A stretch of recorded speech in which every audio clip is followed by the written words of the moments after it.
Now go make me a sandwich. Like, Toriko? Like, go get back in the kitchen, Komatsu. But don't get back in the kitchen, Komatsu. I love it. I'll make the sandwich. Oh my god. You're not wearing that apron, Komatsu. Why are you wearing that apron? Okay. God, he's telling me. I'm sorry, Toriko. Like, let's talk about a little bit of different characters. Like, I assume it's all take turns here. Like, Falcon, from all the Toriko characters, like, which one do you want to talk about? Let's see. All the Toriko characters. Well, wait, does it have to be, like, the characters that are introduced in the beginning, or can I talk Just, about... like, anywhere. Alright. I'll talk about one of my favorite Heavenly Kings, Zebra, because he's awesome. Yay! One of the 4 Heavenly Kings you'll meet later. He's, like, the last one to be introduced, but, he's this beastly guy. When we first kind of meet him, he's in prison, because, he's a really badass guy. Part of his face is missing, and he has this kind of like power with sounds. He can make all these kind of sound effects with his voice and everything, and very powerful. He has like this thunder sound, machine gun sound. I forgot like the rest, meteor sound, and he has really good hearing, and he doesn't like people who are cocky. So keep that in mind. So don't get cocky. He's like the Rao of the series in a way. Yes. Rides giant ass horses and everything. That is especially... Funny thing is, he actually does have a horse he borrows. He only borrows it. Like, He borrows it. I mean, for fuck's sake, Zebra's named after a horse. yes, Zebra. All right. Lunar, your turn. So. Okay. Who do I talk about? Well, to be honest, I want to talk about the main protagonist, Toriko. Yeah, he was... As of this day, he became one of my favorite shonen main characters in, 2013 as of right now. Damn. For those of you who don't know, Toriko is a Bishokukai, which is Japanese for gourmet hunter. He's the main character of the series. His techniques revolve around the fork and knife. With the knife, he could use to slice anything. And with the fork, he could just, use to pierce his opponents or any creatures he faces. He also has a technique called the Kugi Punch, which, when it was first introduced, it could go up to 3 times. Basically, if he punches something, the impact makes you feel like you getting hit by multiple times. Like, if it was like a 3-hit Kugi Punch, it's like 3 hits. You feel like getting hit 3 times. As of right now in the series, it can go up to 50, possibly up to 100 if he uses both of his arms. That's how friggin' insane it is. Oh man, the power levels in Toriko, they just skyrocket. Yeah. We'll get to that a little later, though. Yeah. Not only Toriko's one of my favorite characters in terms of strength and power, but in terms of personality too. He kind of reminds me a bit of Goku, but I would say probably smarter than Goku. Mm-hmm. I'm just gonna say it. Well, he has more knowledge when it comes to biology and hunting and gathering. So. Yes, he's very smart in the terms of when it comes to the gourmet age, different kinds of food and creatures and the environment, everything like that. He's very smart. And he's capable of holding his own in many of his fights.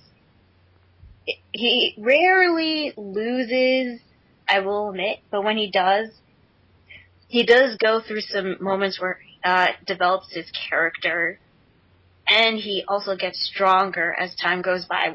Just by eating delicious things, that's how he gets stronger. But he does have his training arcs as well. For example, learning food honor during the bubble fruit arc. But then again, that was when he actually had that long, flowy hair. I was kind of hoping he'd kind of stay like that for a little longer. yeah. Super Saiyan. But nah. Nah. Oh, no. So yeah, that's basically all I gotta say about Toriko. He's a great character in terms of personality and strength and power, and he's gonna get even stronger as of right now in the manga. And I can't wait to see that. Alright. Dad, I guess you want to talk about Coco or somebody else? How did you know? Coco. Yeah. Go for it. Coco.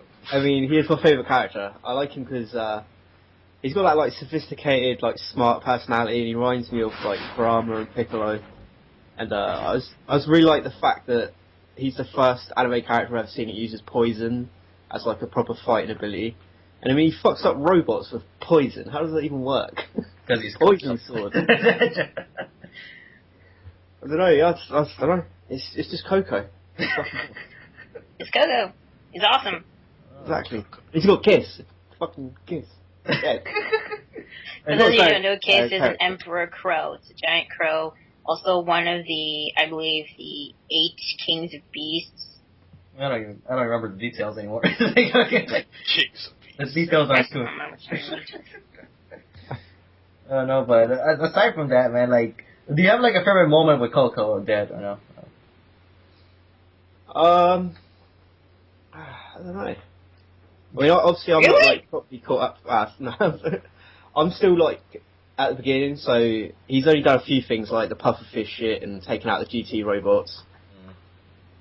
Can't remember what else he's done. It's pretty early for me. Because I remember like one of the cool fights that he had was actually a gambling when he was gambling against Lifebearer, like in that guessing game. So I've definitely not seen that. Trying to remember. I am trying to remember. Shit. But I know the manga for that is I think it's barely gonna come out this year, so for sale. But I don't know.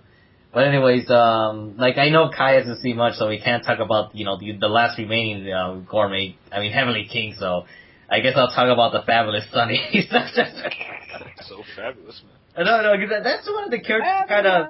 Well, I just gotta let everybody know, like right off the bat, that like Sunny can come off as that could put off people to get into Toriko. I think Falcon, you said that he was kind of the reason why you didn't want to watch the series. So. Yeah, that one crossover with One Piece, man. I see this one guy flying with his hair all sparkly and shit. I'm like, okay. Like, I'll save you for later. It's fabulous.